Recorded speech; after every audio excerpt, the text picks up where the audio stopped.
Last in the Stowaway Chronicles, the Prophesied King. Mikey, Terry, and Sierra come face to face with Darky, an unexpected battle that should probably never happened. Meanwhile, the other group was dealing with the last trial of the pit, and though they completed with relative ease, they had to deal with the Anto's betrayal, which was to be expected. They managed to easily defeat Anto thanks to him discovering a new power of his and catching him off guard. Now they finally arrived at the village, while the others were still going toe-to-toe with Darky. Darky lists off with Mikey about his family's past actions and the sins that made him turn the way he is, and has helped Mikey try to realize how to bear himself as a leader thanks to this speech. Though unfortunately, he ends up losing to Darky in the fight. However, they manage to get out of it alive, thankfully, and Darky continues on his path to the Black Mage Village. Episode 21. Black Mage Village. Ren led the group consisting of David, Sora, and Cody through the village. It didn't seem much different as they walked by. In fact, it seemed a little more run down than it appeared. They see some of the mages communicate about something. So, did you get it working yet? No, the flying spell just doesn't seem to be a thing. That's weird. I thought black magic can make you do anything as long as you had enough energy to cast it. Maybe there's some restrictions. If only that Bartholomew guy was still here. He knew how to effectively use it. They hear from a bit as they walk by with thoughts running through their head. They also see another one come up to them. I overheard everything, and you're in luck. I heard he has returned. They all gleefully cheered after hearing that. Excuse me, Ren, who are they talking about? Those guys? Why, they're only referring to the one and only Bartholomew Doranis. The right-hand man before me. He's been gone for quite some time, but hearing his return makes people all happy. Apparently. What's so great about this guy? If you follow me, I know a great way to best explain it. They nodded understanding. Ren continued to lead them down our building. It was no bigger than the other, but it did contain plenty of bookshelves, with some wizards taking a few off the shelf. Ren walked up to one of them with a book that had a weird text on it that said, Historia Maguli Negru. Excuse me, mind if I take it off your hands? Of course, anything for you, Ren. I was just done with it anyway. They hand it over with Ren giving a thankful gesture. He turns back to him while opening. In order for you to better understand, it's important for me to go over most of the other context and to relate to the story. Of Bartholomew? Correct. He saw us at a page and clears his throat. Now then, this Darky character you mentioned is someone who shouldn't relate to us. However, if you believe he is a black mage, then he has to be one who has clearly left the village. Outside of Terrence and Lise White, the only other mage to do so is Bartholomew Doranis. It's also important to stress that black magic is clearly disprovable in the eye of public. That's why we do it in the shadows, abandoning our previous lives to reach its full capabilities. Doranis was a special case, however. While many were content with learning his basic spells, he was a man who just couldn't stop. He was always so driven by something, wanting to learn whatever he is learning to be an absolute limit. That is some serious level of commitment. What made him the highest respected mage. He quickly gained the trust of the Shadow King and became his right-hand man. He also was responsible for learning the majority of spells we know today, and teaching the next generation about them, which includes the king's son, Terrence. Teach him? That sounds more like Darky by the second. I see. Then it all comes together.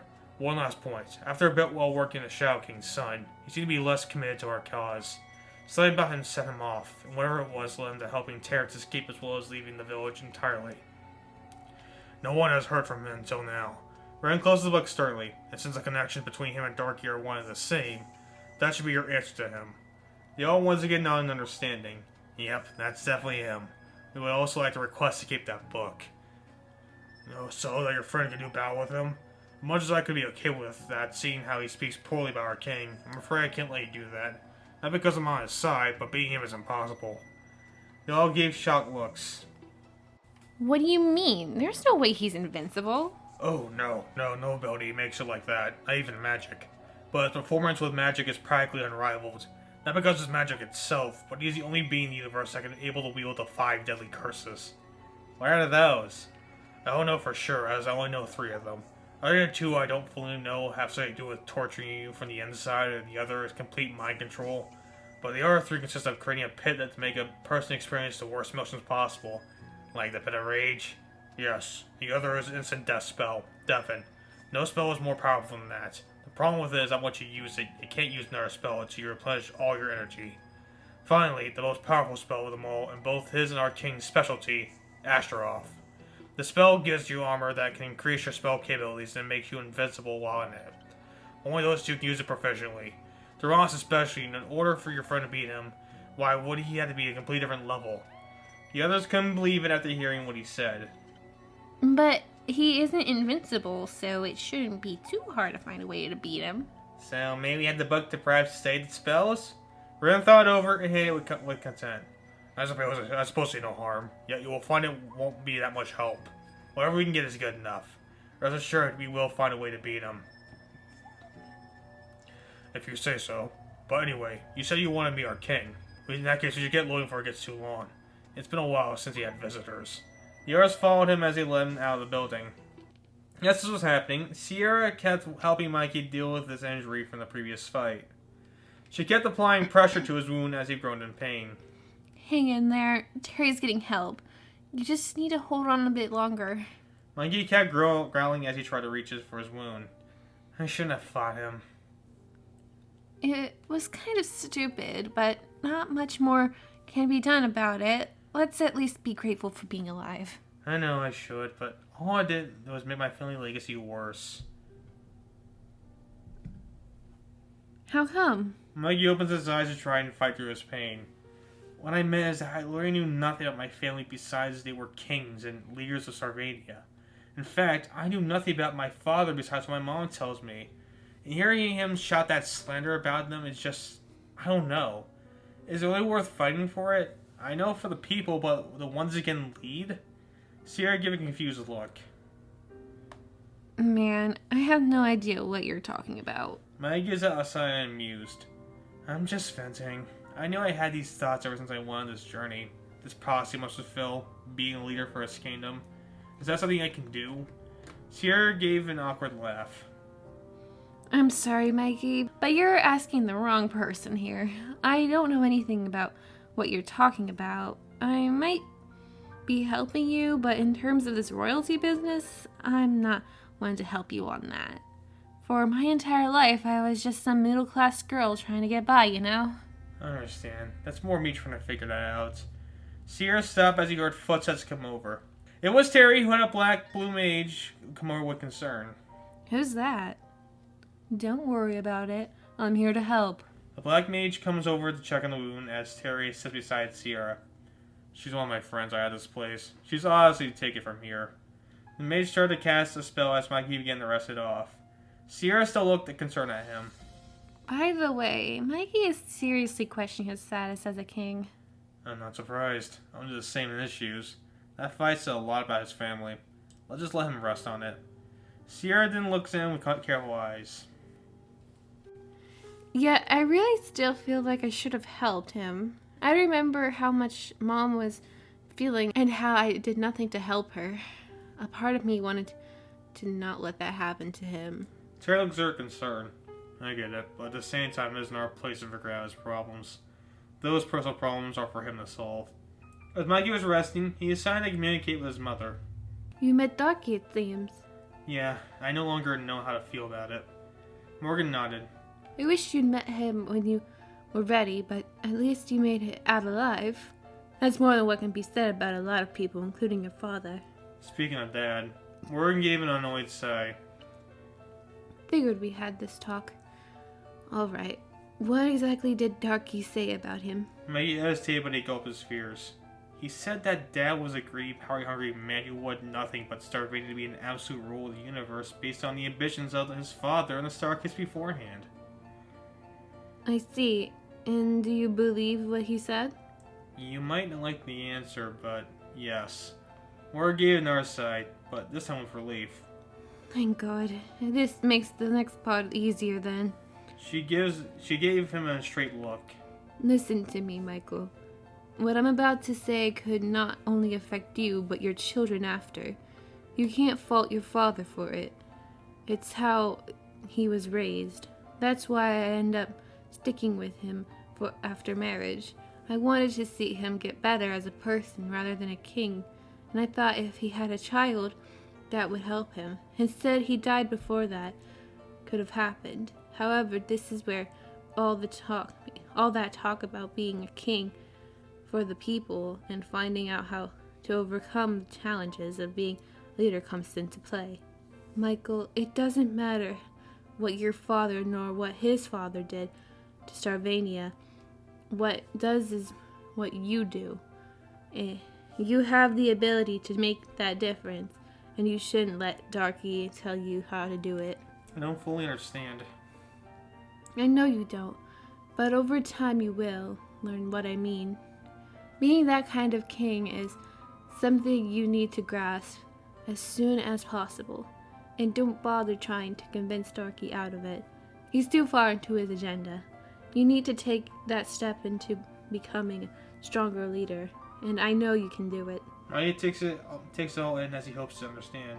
How do I do that? That is something I can't teach you.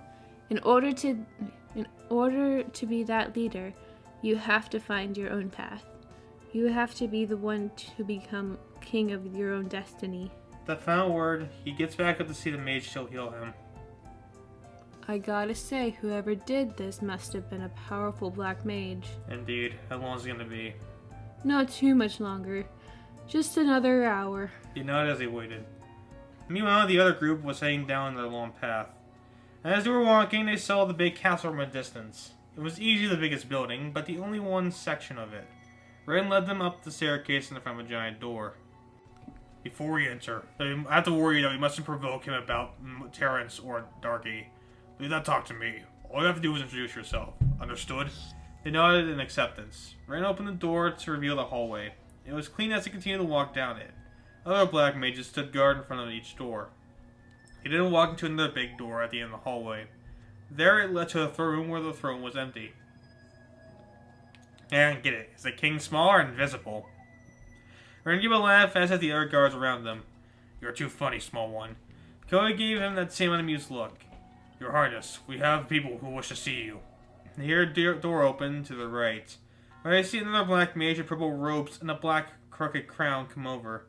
He seemed to be skinnier than the other mages. He also coughed a lot as he walked over. Ren, how dare you interrupt my afternoon nap? All of them were caught off guard with his appearance, except for Ren. Jerry wasn't lying. This guy really is a geezer. At least he'll be easy to beat. Ren bowed humbly. My king, I have 3 friends that wish to spar you along with their friend Mage. The Shadow King sat his throne while giving another cough. They wish to spar despite my condition. How dare they? They should be ashamed for trying to beat up an old, frail man. They seemed nervous as the king pointed at them viciously. We're sorry. We know this is a lot to ask. They came back away while laughing. I'm just messing with you. I did hear that your old years that you keep a good sense of humor keeps you in good spirits. Anyway, I will take your request. I think it's about time to dust off my own bones. So, which one of you is Mikey? The 3 still kept their nervous looks. Oh, well, you see, he isn't here. I see. In that case, I suppose you wish to wait for him. I will abide by your request, as this is efforts to defeat Daranis. Wait, you knew about Darky? Didn't Red already tell you? We black mages read minds and figure out who our visitors are and why they came here. You are no exception, as we want to make sure no dangerous person tries to stop our practices. What do you mean? Shadow King gets up while putting his hand behind his back. As he walks closer, he clears his throat.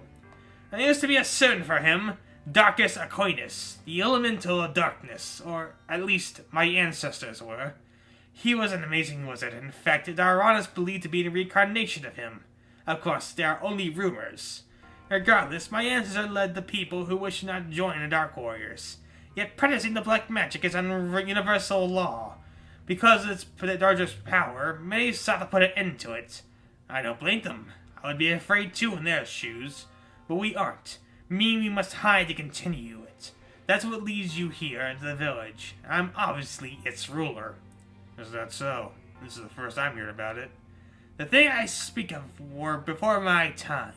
Of course you didn't hear about it. Though I suppose it's a mere thought in the infinite will of our minds. The Shadow King walks back to his throne. Ren, see to it that your guest gets good adequate service as they wait for their friend. After you do, we must discuss preparations for Darky's arrival.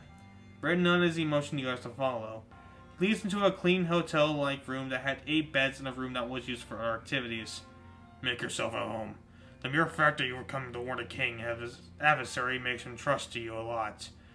Enjoy it. We will inform you when your friend gets here. He leaves as they get comfortable. Cody gets one of the beds relieved.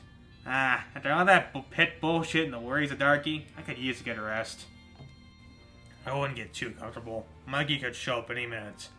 David had noticed Sora remained quiet as she went to her bed. You probably need rest too. Huh? Oh yeah. That pit was something else, but I have this terrible feeling. You don't think the others try to fight Darky, do you? Nonsense, they aren't that stupid. Terry especially should know that we aren't ready for him. Of course, it's just a gut feeling I had since the pit.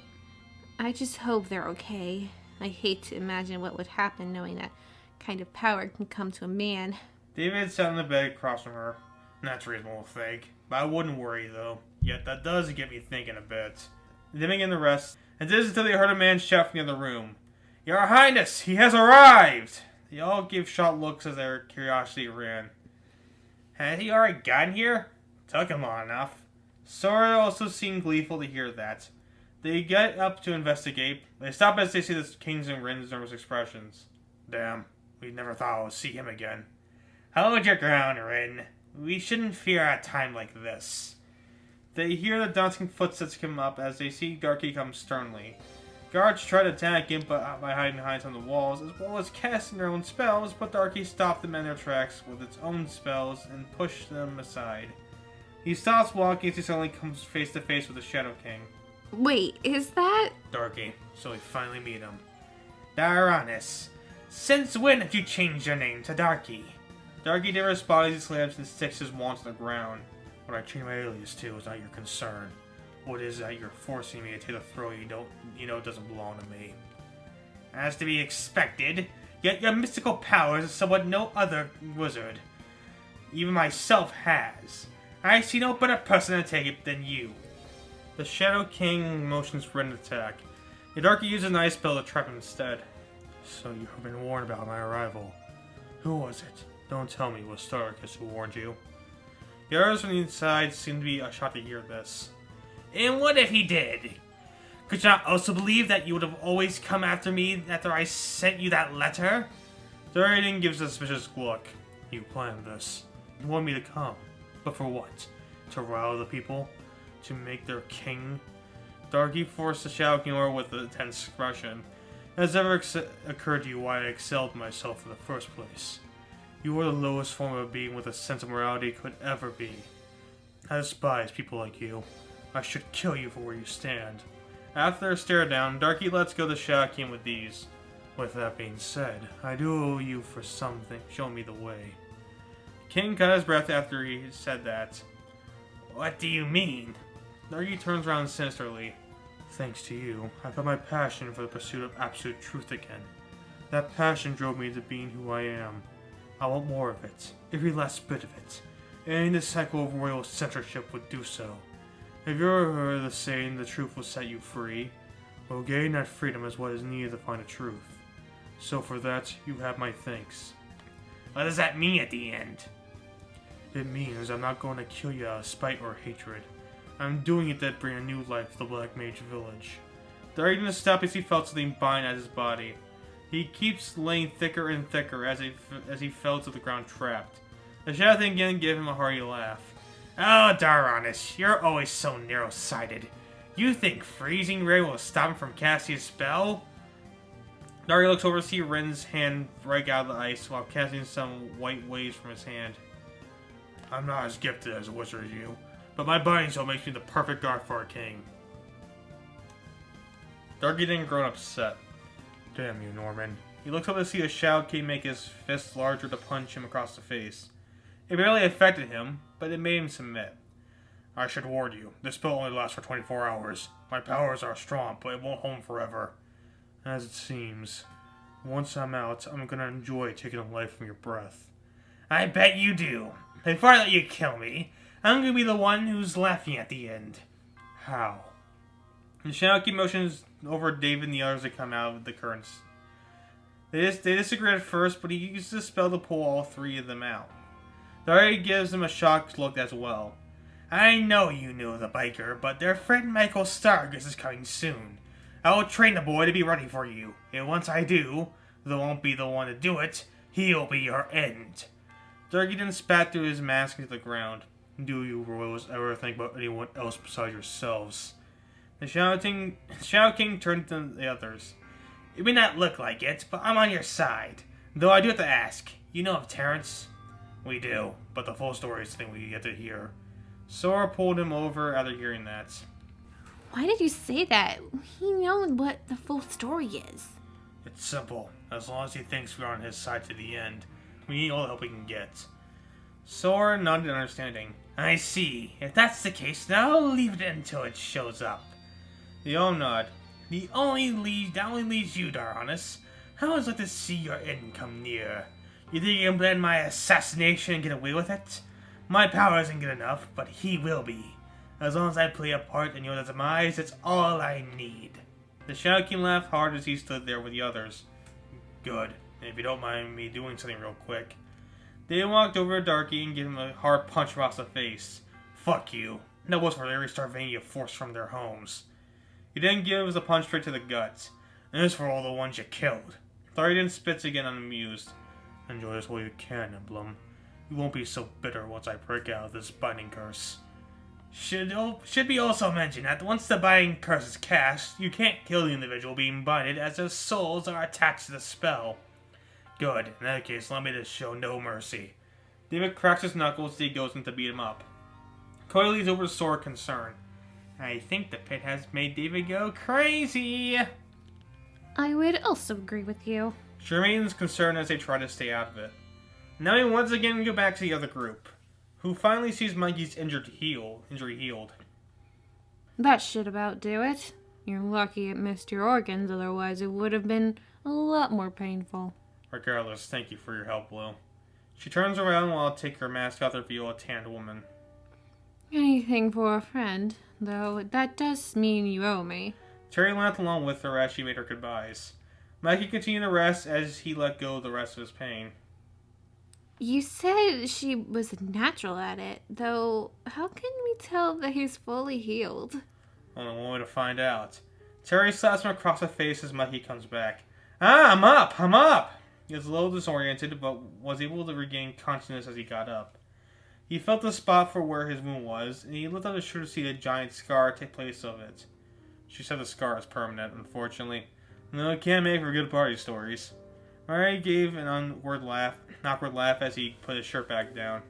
I see. How are you guys doing then? No worse for wear than when we started. Terry looks through the mirror to see another afflicted Fury. I could be better. At the same time, I could be worse. That's all that needs to be said. So, are we all ready to go? The R2s nodded as they walked away from the cave. They looked on to see the village right next from where they were. Wait, that's... The Black Mage Village. We made it at last. Terry looks back at Mikey before we move on. Are you sure you're alright? Mikey gave him an odd look. Are you referring to me venting earlier? Of course I am. It's just a thought I had. Terry gave him a concerned look. Understood. And also, I'm sorry for the way I acted back in the forest. Me too. I should have listened to you back there. Terry and Mikey then shake on their forgiveness as Sierra gave a confident giggle. You two really are alike. Just, you know, Terry has two people inside him. They gave their own laughs. With their spirits high, they kept moving forward into the village. They eventually enter it, seeing the other people look at them shocked. My god, it's Terrence! Terry tried his best to not give any attention to anyone. Yet May tried to talk to him. Sierra noticed he was getting overwhelmed, so she decided to help him. Hey guys, this isn't Terry. His name is actually Everett. The Black Mages knew this was a lie, but they couldn't continue their pursuit as they knew about the other situation. Not easily convinced. What makes these guys so special? They knew it's me, but they also know why I'm not interested in talking with them. Terry then back decided to think. On second thought, maybe this isn't a great time for me to do something. I'll wait outside as you do your little duel or whatever. Terry proceeded to walk the other way. Why, I'm sure it's not that big of a deal. Terry gave an unconvinced look. He kept moving outside, but stopped as Mage just tried to converse with them. Sierra looked back concerned, but a part of her knew it was probably for the best. We can't do it without... It's fine, Mikey. Let's leave him be as he deals with his own problems. They both continued to look back concerned, but left it be. I gotta tell you, none of this looks any familiar. You were a baby back then. It's the same with me in Sarvania. I suppose, but I can at least tell if something is a castle or not. They walked down a path that led to the castle with no problems whatsoever. Even getting into it was no problem to them. This feels off. What do you mean? I see no problems anywhere. That is the problem. Usually there's always something, whether it's Team Magnet, Anto, or any other shenanigans that take place. You would think with all these guards, they would try to face us while we invade the castle and event announced. Sierra looks over to see all the guards just stand there studiously, blocking each door besides the one that led to the throne room. I think I know what you mean, but there's no need to be paranoid. I'm sure it's just an easygoing day for them. They headed towards the only door not guarded. Wonder why this door isn't being watched. Maybe it's a trap. Matt reached for his sword as Sierra opened it. As he did, it showed them the throne room. There they see Darky unchanged in his binded state as David breathed heavily over him. Cody goes over to check on him. Yeah, did you get out of your system, buddy? He sweats nervously as he holds him. Darky spits out the pain again. He has a tainted Starvanian. He'll never be satisfied, just punch me over and over again. David kept his fury on him. Why, you? He didn't notice as Darky looked over to see Mikey and Sierra there. Look who joined the party. They saw them there, and they all gave relief gestures. They rushed over to greet each other. Mikey and Sora hugged as they caught up. I'm so glad you're alive. I had this weird feeling you fought Darky or something. I thought you died. I'm not sure what the pit had, but I'm also glad you got unscathed. Sierra comes over to David concerned. Unfortunately, Terry refuses to come with us, though I still believe he is on our side. I'm not surprised. I would imagine he would love to release some choice words. He fears that fury might go out of control when they meet again. So my son is here. Where is he? Sierra remains silent as Darky stands up. So my son is here. Where is he? Sierra remains silent as Darky stands up. If you have any source of dignity, you will still your tongue. The Shadow King forced him back into the ground. Don't listen to him. He has no idea what he's talking about. Mage takes notice of what's going on as he lets go of Sora. He walks over to Darky disappointed. Now, without a master wizard like you wouldn't get caught in a spell like this. It's one of the weakest spells out there. More meant for protection and fighting. Regardless, I will assume I'll have to say your words like the biker guy. Mage shakes his head. No, you might not know this, but you helped me unopen my eyes earlier. My steps in becoming a king are invaluable, and with you saying what you said helps you learn what steps to take. Don't take it the wrong way. I didn't say those things to make you a better leader. One prince can't fix a generation worth of problems. Besides, given time will tell me that you will go back to those corrupted ways. But I'm tired of arguing with you. Agreed. That's why I won't beat you here. Not until I'm ready. Fair enough. The Shadow King goes over with interest. It's weird with all the given context that you guys met with these civil manners. Despite that, you must be Michael Sarticus. Pleasure to meet you. I am Lavender Norman, or otherwise known as the Shadow King, I know. The king laughed at hearing that. I see. You want to get straight to business. Very well, then we should be ready to do battle. However, for you the best me in a fight, Prince Starticus. The Shadow King spawns a port beside him.